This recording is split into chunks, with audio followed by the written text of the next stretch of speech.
Tepat 1 bulan setelah Jepang berhasil menyerang pangkalan militer Amerika di Pearl Harbor, Jepang berhasil menduduki Indonesia tepatnya pada 8 Maret 1942. Hal ini ditandai dengan adanya perjanjian Kalijati di Subang, Jawa Barat. Jepang melakukan berbagai upaya agar dapat diterima oleh bangsa Indonesia kala itu, mulai dari menyebarkan propaganda, gerakan 3A, janji kemerdekaan, dan lain sebagainya. Saat menduduki Indonesia, tak lupa Jepang hadir dengan membentuk sistem pemerintahan di Indonesia yang terdiri dari pemerintahan sipil dengan struktur sebagai berikut. Imperialisme Jepang di Indonesia tentu memberi berbagai dampak bagi masyarakat di berbagai bidang, mulai dari bidang ekonomi, pendidikan, sosial, budaya, militer. Dalam menghadapi tirani Jepang selama 3,5 tahun, bangsa Indonesia menerapkan berbagai strategi, mulai dari cara halus hingga perlawanan terbuka, mulai dari kooperatif hingga non-kooperatif. Latar belakang pembentukan BPUPKI. Pada akhir tahun 1944, Jepang mulai mengalami kekalahan besar dalam Perang Asia Timur Raya. Serangan sekutu menghancurkan garis pertahanan Jepang di berbagai wilayah, termasuk Indonesia. Beberapa pertempuran penting yang memperlemah posisi Jepang di Indonesia antara lain: yang pertama yaitu pertempuran di Tarakan, Kalimantan. Sekutu menyerang dan merebut kembali ladang minyak strategis dari Jepang. Yang kedua, pertempuran di Balikpapan pada Juli 1945. Australia dan pasukan Kenil menyerang dan merebut wilayah penting yang sebelumnya dikuasai Jepang. Kekalahan ini menyebabkan Jepang semakin kehilangan kendali atas Indonesia. Ketiga, pertempuran di Morotai pada September 1944 sampai Mei 1945. Salah satu pertempuran paling berat antara sekutu dan Jepang Asia. Kekalahan Jepang menyebabkan penderitaan besar bagi rakyat Indonesia seperti kelaparan dan krisis bahan makanan. Janji Koiso. Pada tanggal 17 Juli 1944, Jenderal Hideki Tojo meletakkan jabatan sebagai Perdana Menteri dan digantikan dengan Jenderal Kunaiki Koiso. Jenderal Koiso memiliki tugas yang berat dalam memulihkan kewibawaan Jepang di mata bangsa Asia. Pada 7 September 1944, Perdana Menteri Jepang Jenderal Kunaiki Koiso mengumumkan di hadapan Terkoku Ginkai atau Parlemen Jepang bahwa Jepang akan memberikan kemerdekaan kepada Indonesia kelak di kemudian hari. Pernyataan ini dikenal sebagai Janji Koiso. Tujuan dari janji ini adalah untuk menarik simpati rakyat Indonesia, mencegah perlawanan terhadap Jepang, meningkatkan kepercayaan bahwa Jepang akan membantu kemerdekaan bangsa Asia.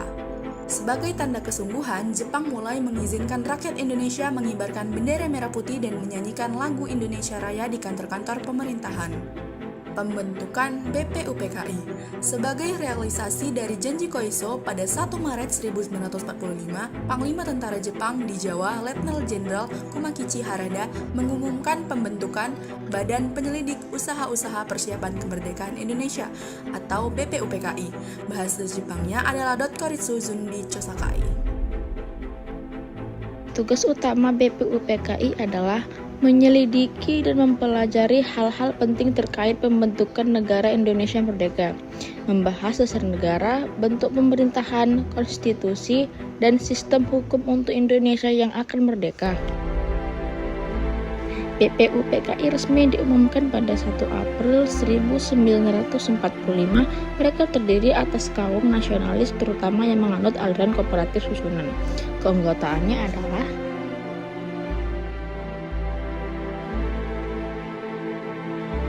Sidang pertama, tanggal 29 Mei sampai 1 Juni 1945, membahas dasar negara, dan Pancasila muncul dalam sidang ini. Dalam sidang tersebut, tokoh-tokoh nasionalis dan tokoh-tokoh agama seperti Muhammad Yamin, Mr. Soekarno, Bagus Hadikusumo, dan Insinyur Soekarno mengemukakan usulan mengenai dasar negara. BPUPKI dibentuk oleh Jepang sebagai langkah politik untuk menarik dukungan rakyat Indonesia dan menunjukkan kesungguhan Jepang dalam menjanjikan kemerdekaan.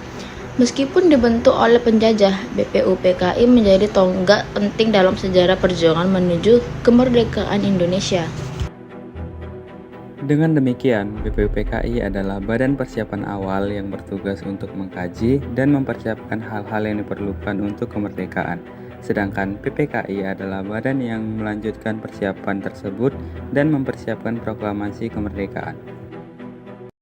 Proklamasi kemerdekaan Indonesia yang dibacakan oleh Soekarno pada 17 Agustus 1945 di rumahnya Jalan Pegangsaan Timur nomor 56 Jakarta merupakan titik puncak perjuangan bangsa Indonesia untuk meraih kemerdekaan dari penjajah. Peristiwa ini diawali dengan persiapan yang matang, termasuk rumusan teks proklamasi hingga pembacaan yang hikmat dan disaksikan oleh masyarakat. Pada tahun 1945, situasi Jepang dalam Perang Dunia II sudah sangat buruk. Hampir semua daerah yang dulu mereka kuasai di Asia dan Pasifik satu persatu jatuh ke tangan sekutu. Rakyat Jepang menderita karena kekurangan makanan bahan bakar dan kota-kota besar mereka seperti Tokyo dan Osaka sudah hancur karena serangan bom besar-besaran dari Amerika. Melihat Jepang yang hampir kalah, Amerika Serikat memutuskan untuk melakukan tindakan yang lebih drastis agar Jepang cepat menyerah. Pada 6 Agustus 1945, pesawat Amerika yang bernama Enola Gay terbang ke atas kota Hiroshima dan menjatuhkan bom atom pertama dalam sejarah. Ledakan bom itu begitu dahsyat, sekejap saja kota Hiroshima hancur dan ratusan ribu orang meninggal akibat ledakan dan radiasi. Jepang masih belum langsung menyerah. Namun bencana berikutnya datang lebih cepat dari yang mereka bayangkan.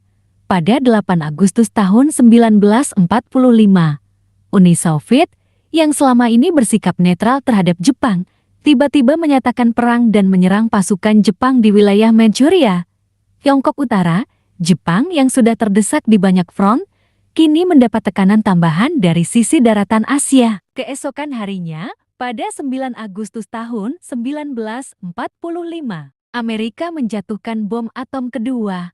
Kali ini di kota Nagasaki. Korban jiwa kembali berjatuhan dalam jumlah besar. Dua kota penting Jepang rata dengan tanah hanya dalam waktu 3 hari. Serangan bom atom bertubi-tubi, ditambah serangan mendadak dari Uni Soviet, membuat para pemimpin Jepang sadar bahwa tidak ada lagi jalan keluar. Jepang sudah tidak punya kekuatan militer yang cukup untuk bertahan. Akhirnya, pada 10-1 Agustus tahun 1945, para pemimpin Jepang mengadakan serangkaian pertemuan rahasia. Di dalam pertemuan itu, muncul perdebatan sengit antara kelompok yang ingin terus berperang militer garis keras dan kelompok yang ingin menyerah untuk menyelamatkan rakyat Jepang. Akhirnya, Kaisar Hirohito sendiri yang turun tangan mengambil keputusan. Memilih untuk mengakhiri perang demi menghindari kehancuran total bangsa Jepang. Pada 15 Agustus tahun 1945, Kaisar Hirohito berbicara langsung kepada rakyat Jepang